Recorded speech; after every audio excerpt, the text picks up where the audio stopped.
Hello student, कैसे हैं आप सब।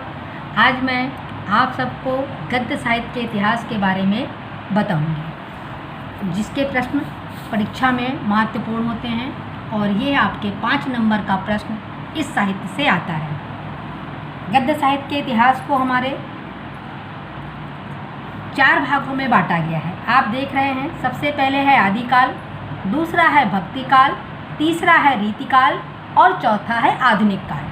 अब इनकी समय सीमा दी हुई है 1050 ईस्वी से 1375 ईस्वी तक हमारा आदिकाल रहा।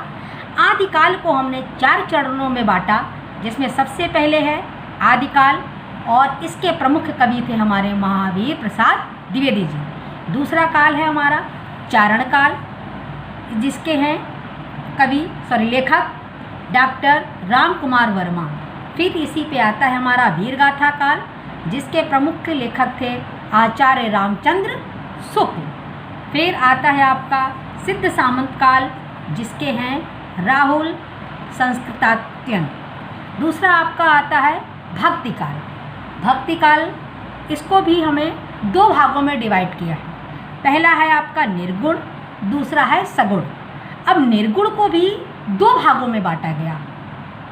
पहला ज्ञानश्री, दूसरा है प्रेमाश्रय।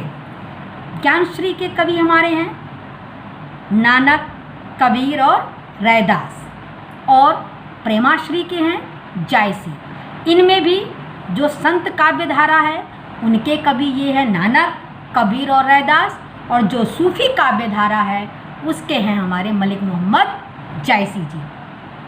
दूसरा आता है आपका सगुण, जो 2 भागों में बटा हुआ है। एक राम भक्ति में बटा हुआ है, दूसरा कृष्ण भक्ति में बटा हुआ है। राम भक्ति के आप सभी बच्चे जानते होंगे, क्योंकि हम सब राजापुर नगरी में रहते हैं और ये तुलसीदास द्वारा रचित।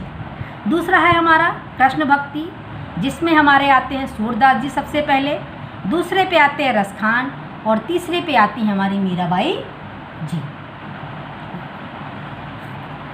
इसके बाद आता है हमारा रीतिकाल।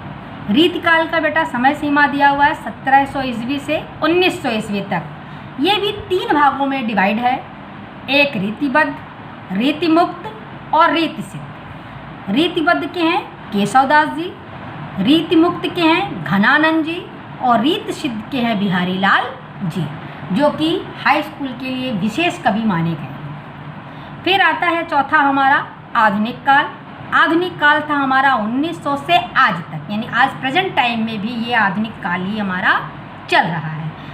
ये भी 5 भागों में बटा हुआ है। सबसे पहले भारतीय युग। भारतीय युग यानी नव जागरण युग। दूसरा है हमारा द्विवेदी युग, यानी स्वच्छंदात्मक, स्वतंत्र रूप से कार्य करने के लिए द्विवेदी युग को माना गया था।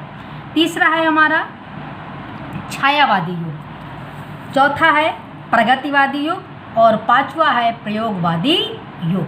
तो बच्चों, मेरी समझ में आप सबको गद्य साहित्य के इतिहास के बारे में समझ आया होगा।